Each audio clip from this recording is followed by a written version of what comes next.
board here and hope up soon, as it is time for her to do so.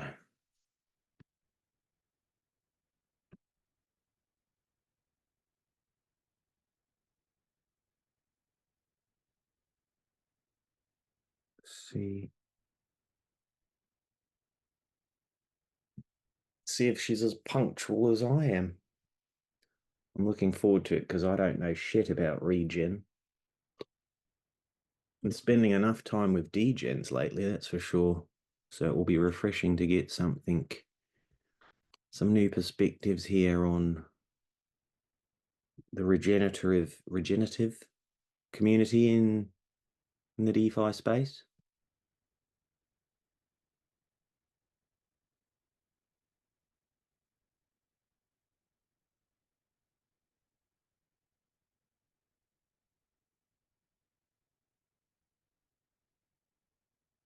Wait a second.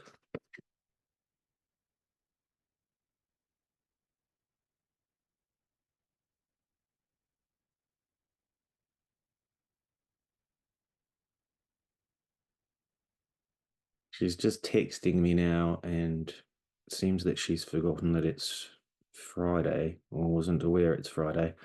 I don't know whereabouts in the world she resides. So perhaps, although, hang on. Yeah, no, it's pretty much Friday everywhere now.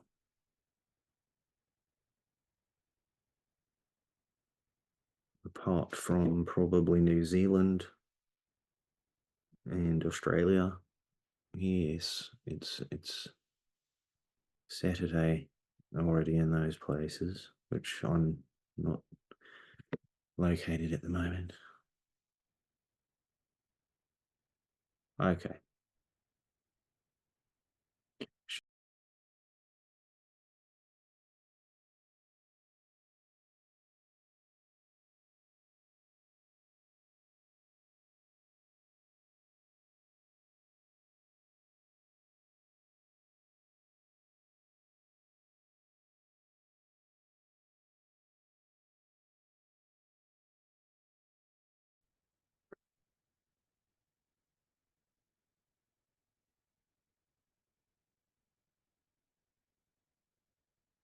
G'day, Anne. How are you?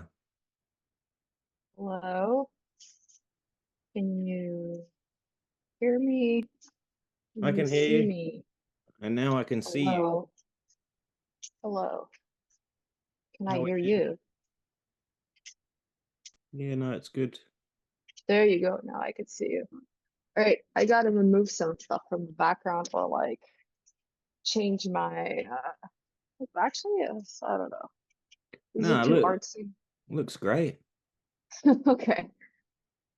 I'm already rolling on both camera one and camera two here, so just so you know. Oh wow. Okay. And All right. appreciate you taking the time.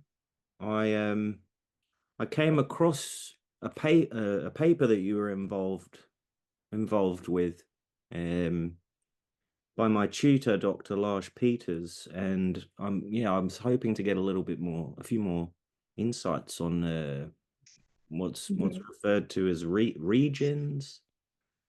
Yes, Um, regions, regenerate. Well, regenerative finance, regenerative economics. It's all kind of housed under that branch right now.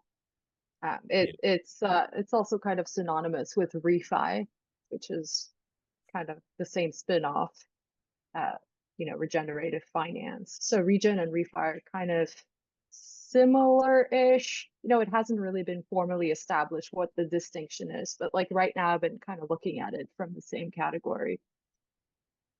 Right, gotcha. Okay. And I read your paper, the ideologies and imaginaries in blockchain communities, the case of Ethereum. That was fascinating. I really appreciate having the opportunity to read that. And it conjured up all kinds of questions for me because I'm working on a documentary it's titled Degen Generation, and Mhm. not once has regen entered the conversation thus far. So I'm a little curious to sort of dip into that side of things and see what I can learn. But I figured let's start with a brief intro, if that's okay. Just a little bit about yourself, to put you in the room, you know? Yep, sure. So my name is Brody. I'm a PhD candidate at McGill University, in the communications department, and I basically study Ethereum public goods, governance, DAOs, and I guess I've been trying to bridge academia with industry, and get those fields to really talk to one another because I do feel like there's sometimes this wall between the two where kind of industry people in the crypto world hate on academics, and crypto academics think that, blockchain people are just like these hyper libertarians, and been trying to really dispel those myths, by bringing those two worlds into dialogue. And I've also worked in different projects in the ecosystem, specifically around DAOs. And yeah, currently facilitating also a nonprofit educational initiative for women called Women in Privacy. Oh, fair play. Sounds like you're keeping yourself busy, eh? There's always plenty enough to do in this ecosystem. And a lot of it runs on passion and this non-intrinsic motivation. Like we do it for the love of labor, like artists. We are artists. Righto. Nice. Okay. So I've prepared a few questions here. You feel free to be as open as you can with your responses, and I'm on a sort of a discovery into the regenerative or refi space. So I'll be kind of focusing on the questions, especially obviously with Ethereum, considering your paper and everything. But if you don't mind, I'll just dive on in because we've got a limited amount of time, I think, on this Zoom call, given that I have Sure. not subscribed to the pro version. So it tends to cut out whenever it wants, whenever it's done.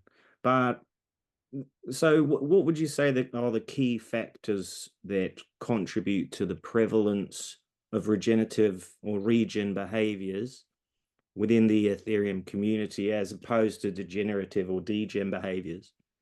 Yeah. Well, let me first give you an introduction on what regen is and why it's not degen.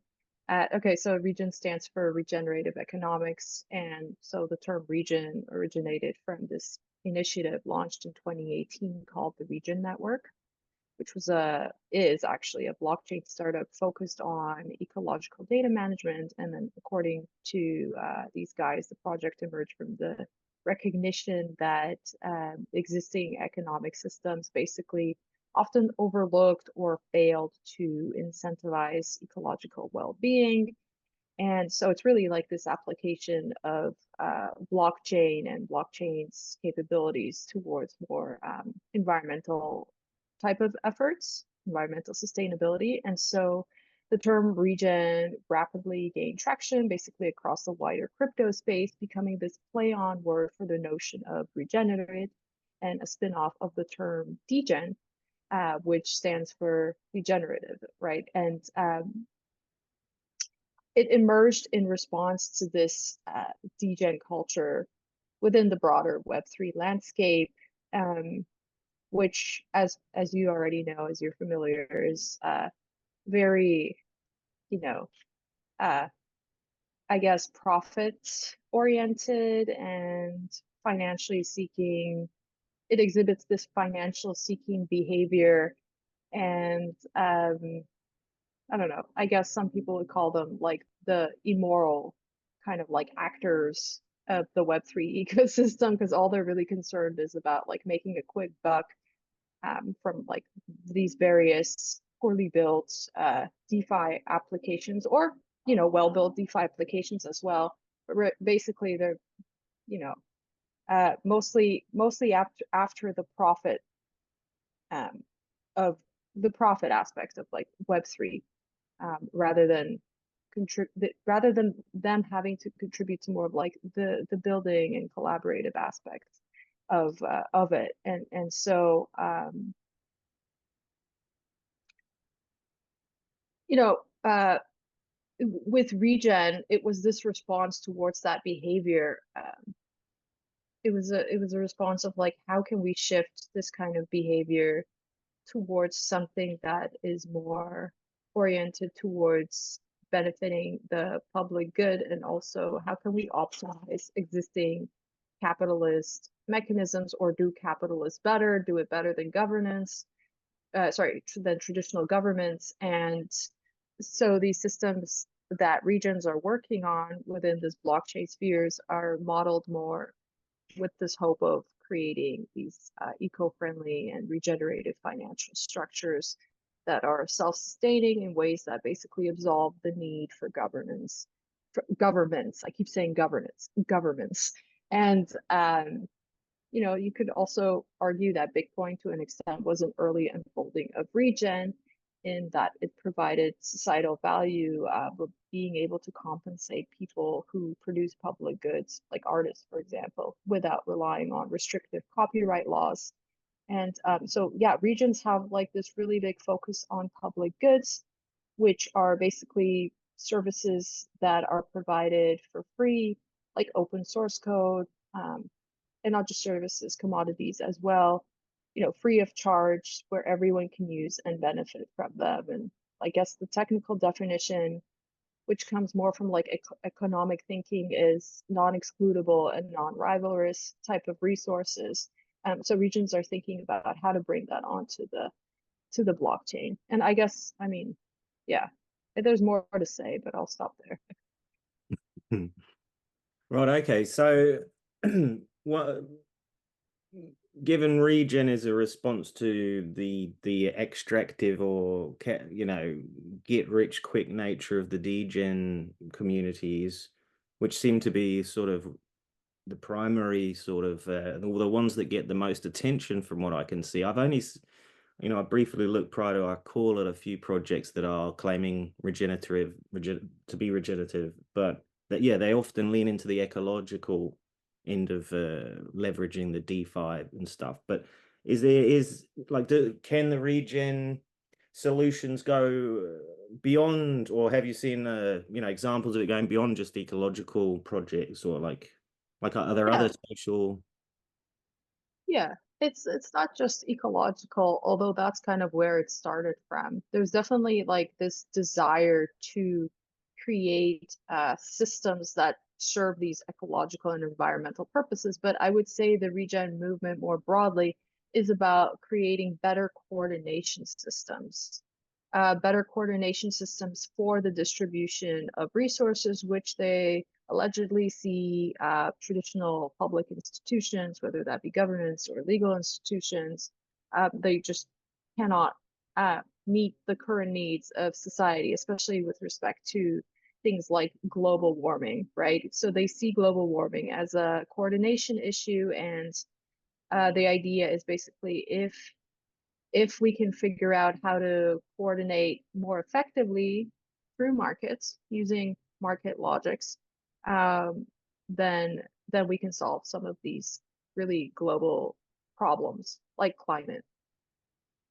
Yeah, and I think that it makes me think of the example of these markets that were created, carbon credits, which are essentially aiming to do something similar, right? Embrace the market dynamics that are occurring to the benefit of the environment. Now, obviously, I don't. It depends how you feel about carbon credits and being able to offset your pollution in that kind of sense, if it is actually long-term beneficial. But am I thinking along the right lines in terms of how the regens are thinking to leverage the market the behaviors that occur in the market naturally already, but towards a greater outcome, or a better outcome for specific big problems? Yeah, so carbon credit offsetting using blockchain's affordances is like one way they're thinking about it. The other way is they're thinking about the whole concept of like incentive alignments. So there's this whole idea that if we can design the proper incentives in these coordination systems and mechanism, then we can essentially solve problems by meeting the needs of people. And so a lot of these designs around incentives are centered on this uh, selfish predicate, where it assumes that if um, if we benefit ourselves, if we build systems that benefit ourselves, then we can also kind of benefit the collective because the systems are designed in that manner, and that follows like the whole premise of Nash equilibrium theory, right? Like where we all act in our own self-interest, but the system maintains equilibrium just based on its how it's designed. So ultimately, everyone wins, no one loses, and that's really interesting to me.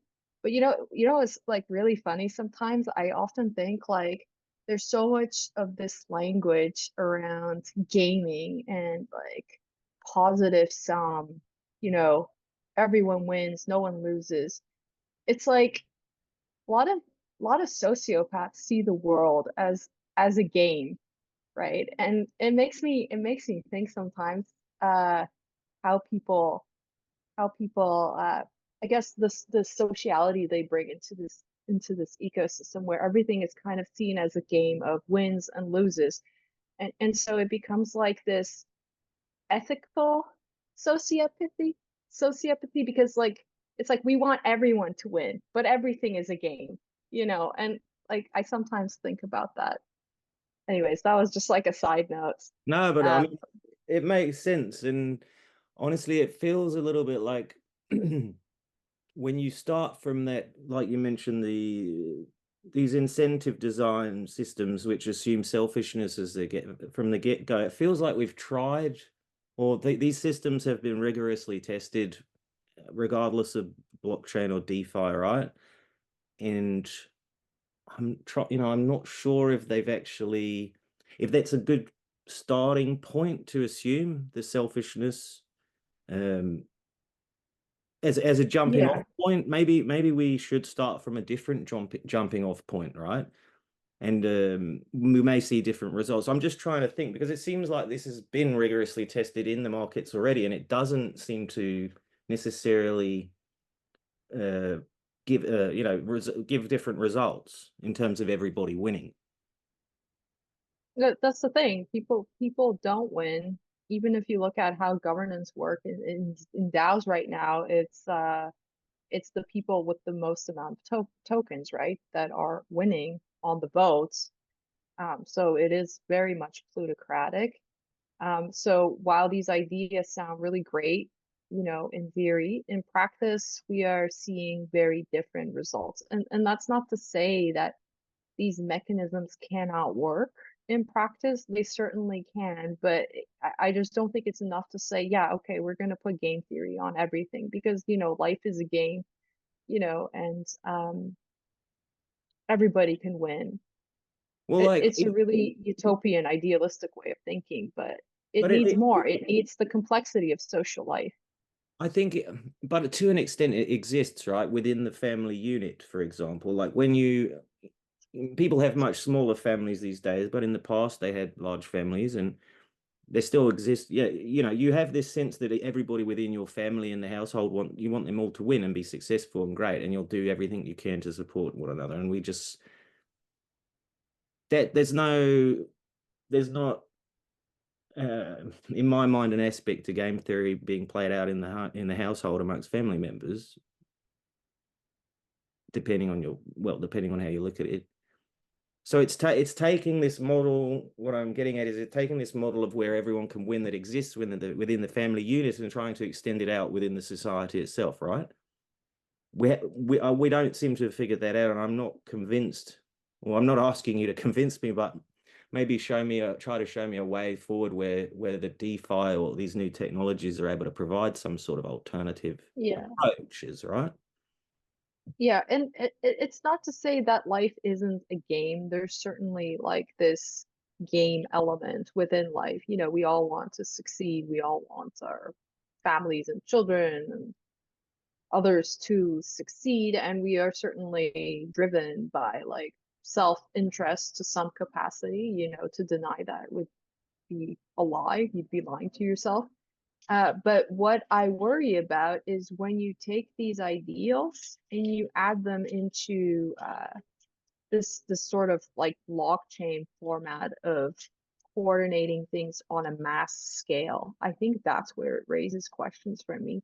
That if we are just kind of working with these kind of primitives and we're not actually introducing the complexities of social political life, that's, I think, where a lot of ethical questions are raised for me. And I know that sounds very abstract, but I guess I'm just trying to say that it's so important to design these systems with um, by keeping in mind that people come from different backgrounds, whether that's class, race, gender, etc. And these game theoretic models are not, it's not going to work for everyone. It's not neutral, despite the fact that we think that science and math is like rigorous and neutral.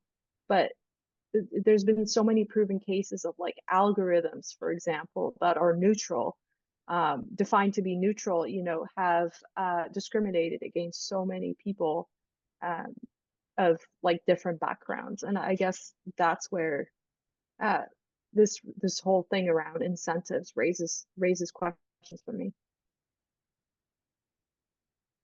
Yeah, right. Okay.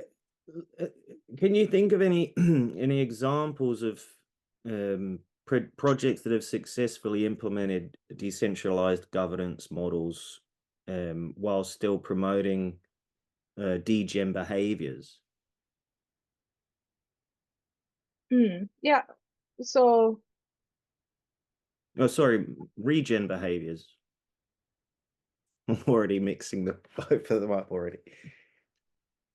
projects that have, I mean, the two are not very different, I would have to say. Like when it comes down to there, I would say there's more similarities than differences between the two, because at the end of the day, it's all premised on the same speculative casino logic of like, um, you know, maximum gain, like gaining something out of staking or whatever, investing your cryptocurrency to get more out of it, right? But the means, so the means are the same, but the ends are different in terms of like where that money goes, right? And it's like something that Vitalik has called like degen uh, communism. I think degen communism, where basically like we are using these profit-seeking behaviors, but um, that that the output is used towards the productive goals for improving society and benefiting like the greater good. Yeah, and that I think that's where we get to the heart of it in my mind as well, because it's it's got this kind of Robin Hood feel to it. If we suggest that both have the casino mechanics in order to extract value from whomever, but one redistributes it back to the whomever's running the casino, they have their edge or whatever, and they always win and they get fat and rich and buy their yachts and their Ferraris and what have you. While Mhm. the regenerative fellas and or ladies are extracting, doing the same thing, only they're putting it towards yeah, planting more trees or whatever it might be. At the end of the day, you're still sort of robbing Peter to pay Paul, right? And Yeah, that doesn't necessarily, like, you've still extracted a heap of value from retail, which is a mixed bag of individuals. Many may be illiterate or poor or whatever. Are you able to sleep soundly at night knowing that you're still leveraging those yeah, mechanics to get to regardless? right. And this is not to say that I don't. I don't think that what regions are doing is bad. They're not doing a good job. I think we're still in the earliest stages of experimenting. And I think, we also have to very much respect those who walk the line of practice. It's very easy to be critical of their efforts, but I think they're doing a great job in figuring it out. I think what we need is just like more social scientists and people who have a good grasp on like how society works to work collaboratively with these engineers. I think we are definitely stronger together. Um, and again, like a lot of this is experimental, but now is the time, specifically now is the time for these collaborations to occur because once these systems get, I guess, scale, and if they ever do enter mainstream politics, um, the just game theoretic kind of mathematical engineering models is not what we want to have. We want to have mechanisms that embrace different lifestyles, and uh, yeah, we don't want these systems to just like privilege just a certain class of people. And we've seen that in so many engineering kind of like circles, what's the technology grows. It's just uh there's a lot of exclusion. Again, like going back to the whole like question of algorithms. Yeah, and as usual with these things, the regulatory and legal frameworks are often sort of like running very far behind, right? Um, I mean, you still see in the mainstream news a lot of focus just on Bitcoin itself as a cryptocurrency. It's almost like nobody's bothered. Not many of the journalists have gone any deeper than that. And like, how do you see if this regenerative models sort of catch on and they become genuinely useful and are delivering heaps of value to social projects or ecological projects, but the regulation that is applied to the casino side, the degenerate projects, is also going to affect those, right? Regardless, the regulatory and legal frameworks won't recognize the outcomes. They'll be looking at what's actually happening in the speculative casino part of the machine, right? Oh, well, I guess regulation is a really difficult subject. It's not really my expertise. I'm sure like someone could speak to it better, but I do know that right now a lot of regions actually want regulation clarity, so that they can scale their projects because they want them to succeed. And while many of them were kind of anti-regulation initially and like were like part of the anarchist scene and kind of like anti-government, all that stuff, I do know like some of them actually want that clarity right now. Yeah, I can imagine.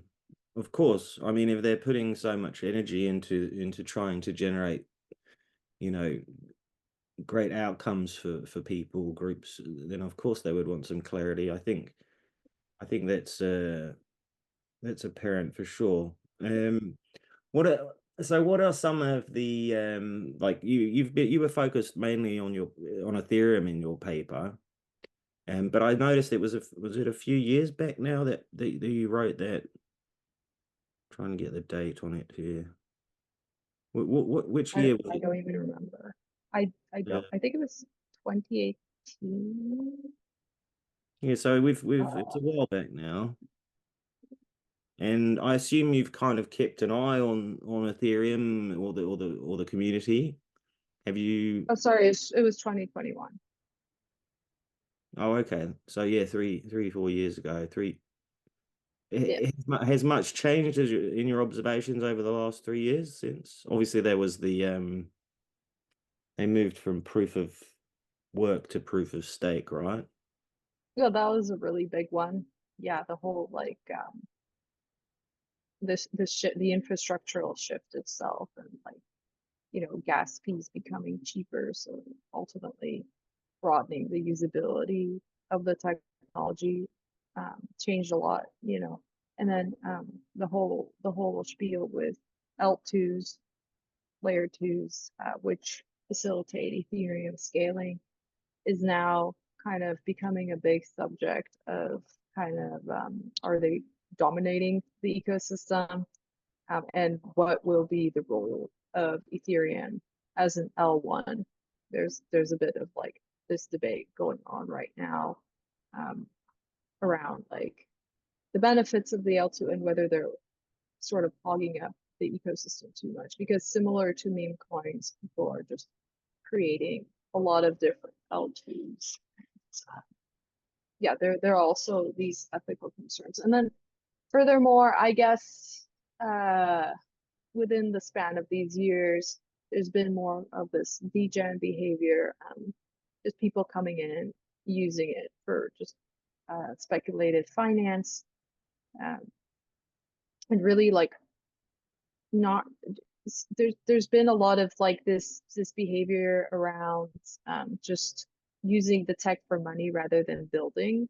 And when I first entered the space, people were kind of more concerned with actually building, and like biddling was an actual meme, and to biddle, right? Oh, So yeah. similar to like hodl in Bitcoin. Yeah, biddle was a meme Oh, that encouraged developers to build the ecosystem and progress it forward.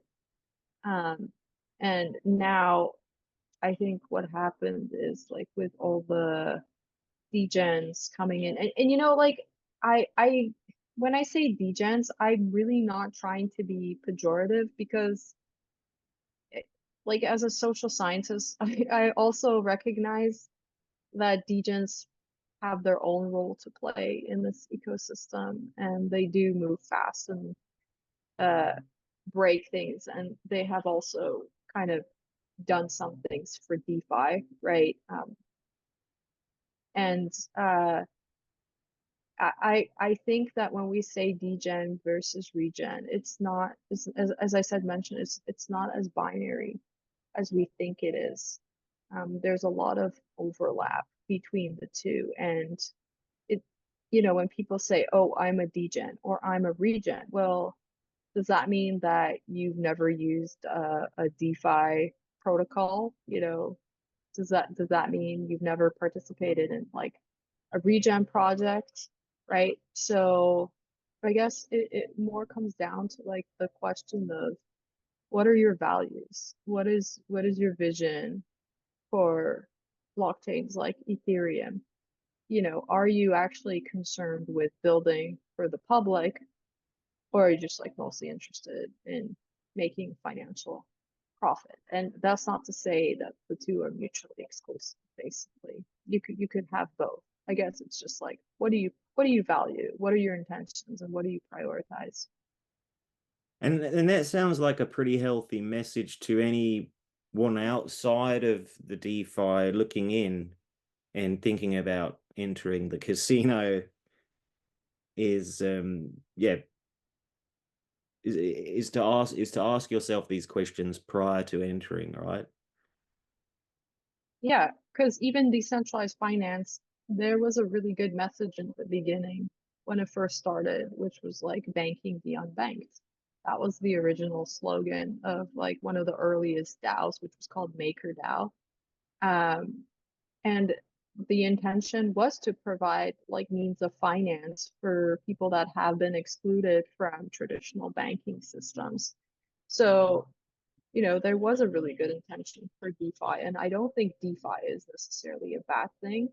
I think it has a lot of potential to provide people with alternative access to finance. It's just like the way it's being done and the values currently driving DeFi are not serving this goal.